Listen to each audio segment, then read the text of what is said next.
തലസ്ഥാനത്ത് തിരക്കിട്ട ചർച്ചകൾ നടക്കുകയാണ്. മന്ത്രിസഭയിൽ വളരെ വേഗത്തിൽ ഒരു ചിത്രമാകുമെന്ന് പ്രതീക്ഷിക്കുന്ന മണിക്കൂറുകളിലൂടെയാണ് നമ്മൾ കടന്നുപോകുന്നത്. പല പേരുകൾ ഉയർന്നു വരുന്നു, കുറെ പേരുകൾ സ്ഥിരീകരണം ഉണ്ടാകുന്നു, ഘടകകക്ഷികളും ഏതാണ്ട് സമവായത്തിലെത്തുന്നു. സ്വാഭാവികമായി നമ്മൾ മന്ത്രിസഭാ രൂപീകരണവുമായി ബന്ധപ്പെട്ട ചർച്ചകളുടെ വാർത്തകളിലേക്കാണ് ആദ്യം പോകുന്നത്. 24 മെഗാ ബ്രേക്കിംഗ്. വി ഡി സതീശൻ മന്ത്രിസഭയുടെ ചിത്രം തെളിയുന്നു. മുഖ്യമന്ത്രി പദവിക്കൊപ്പം ധനവകുപ്പും വി ഡി സതീശൻ ഏറ്റെടുക്കും. ആഭ്യന്തര വകുപ്പ് രമേശ് ചെന്നിത്തലയ്ക്ക് നൽകുന്ന സാഹചര്യത്തിലാണ് ഈ തീരുമാനം. പുതുമുഖളായ എം ലിജുവും ചാണ്ടിയുമനും മന്ത്രിസഭയിൽ ഉണ്ടാകുമെന്ന് ഏറ്റവും പുതിയ വിവരങ്ങൾ വരുന്നു. ഒപ്പം ബിന്ദു കൃഷ്ണയും മന്ത്രിയാകും. സണ്ണി ജോസഫും കെ മുരളീധരനും പി സി വിഷ്ണുനാഥും മന്ത്രിസ്ഥാനം ഉറപ്പിച്ചിട്ടുണ്ട്. ആർ ശ്രീജിത്ത് തിരുവനന്തപുരത്തും ചെയ്തു. ശ്രീജിത്ത്, തിരക്കിട്ട ചർച്ചകൾ തുടരുകയാണ്. ഏറെക്കുറെ വ്യക്തമാകുന്ന ചിത്രം എങ്ങനെയാണ്? ആരൊക്കെ, ഏതൊക്കെ പോർട്ട്ഫോളിയോയിൽ, ഏതൊക്കെ വകുപ്പുകളിൽ? വിശദാംശങ്ങൾ.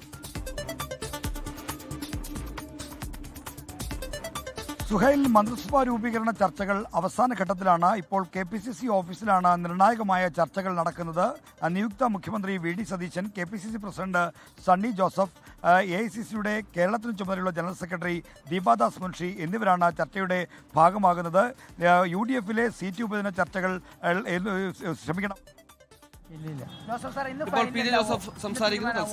എന്ന് വിചാരിക്കുന്നു. രണ്ട് മന്ത്രിസ്ഥാനമാണ് ഞങ്ങൾ ആവശ്യപ്പെടുന്നത്. അതെ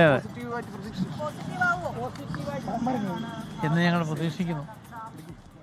ശ്രീജിത്ത്, തുടരാം. ഇപ്പോൾ പി ജെ ജോസഫ് സംസാരിക്കാനും 2 മന്ത്രിസ്ഥാനങ്ങളാണ് ചോദിച്ചത്. അതിലൊരു വിട്ടുവീഴ്ചയ്ക്ക് തയ്യാറാകുന്നില്ല. ഘടകകക്ഷികൾ അനുനയിപ്പിക്കുന്ന അടക്കം വലിയ കടമ്പ ഇനിയും ബാക്കിയുണ്ട്. അവസാനവട്ട ചർച്ചകൾ തുടരുമ്പോഴും. ശ്രീജിത്ത്, തുടരാം.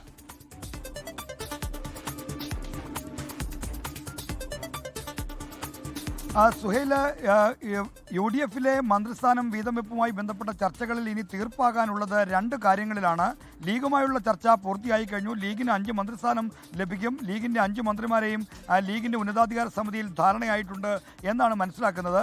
എന്നാൽ കേരള കോൺഗ്രസ് ജോസഫ് വിഭാഗം 7 സീറ്റുള്ള പാർട്ടിയാണ്. മുന്നണിയിലെ 3ാമത്തെ വലിയ കക്ഷിയായി മാറിയിരിക്കുന്നു. അവർ ആവശ്യപ്പെടുന്നത് 2 ക്യാബിനറ്റ് സ്ഥാനമാണ്. ഇപ്പോൾ നമ്മൾ പ്രേക്ഷകരെ കേൾപ്പിച്ച പി ജെ ജോസഫിൻ്റെ പ്രതികരണത്തിൽ അദ്ദേഹം ഒന്ന് അയഞ്ഞിട്ടുണ്ട് എന്നാണ് ഞാൻ മനസ്സിലാക്കുന്നത്.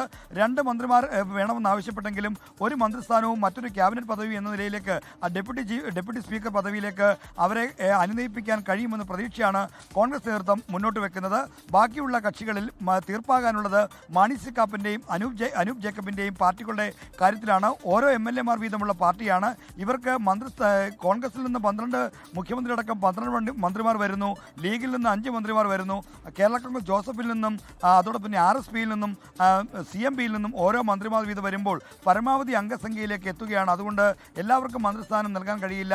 മാണി സി കാപ്പനും അതോടൊപ്പം തന്നെ ഈ അനൂപ് ജേക്കബും ഈ മന്ത്രിസ്ഥാനം വീതം വെക്കട്ടെ എന്നൊരു നിർദ്ദേശം കോൺഗ്രസിൻ്റെ ഭാഗത്തു നിന്നുണ്ട്. അക്കാര്യത്തിൽ കൂടി തീർപ്പാകേണ്ടതുണ്ട്. വൈകുന്നേരം തീരുമാനം പറയാമെന്നാണ് അനൂപ് ജേക്കബിനോടും മാണി സി കാപ്പനോടും UDFന് നേതൃത്വം അറിയിച്ചിരിക്കുന്നത്. ഈ 2 കാര്യങ്ങളിൽ മാത്രമാണ് ഇനി തീർപ്പാവാനുള്ളത്.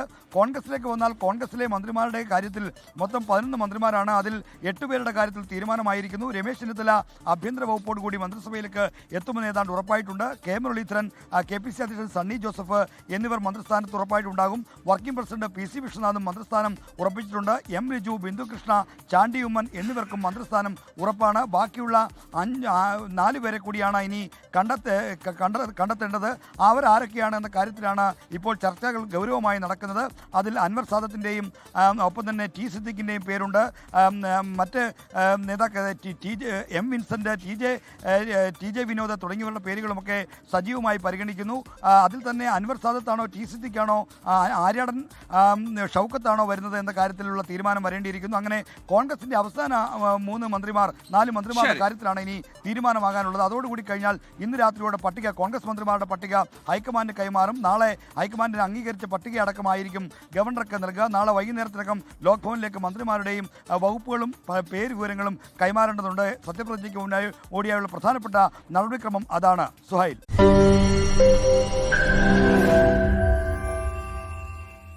ലോകത്തെവിടെയായാലും ഏത് സമയത്തും 24 വാർത്തകളും ഓഗ്മെന്റഡ് റിയാലിറ്റി പാക്കേജുകളും എക്സ്പ്ലെയിനറുകളും വിശദമായി കാണാൻ ഞങ്ങളുടെ YouTube ചാനൽ നിങ്ങൾക്ക് സബ്സ്ക്രൈബ് ചെയ്യാം.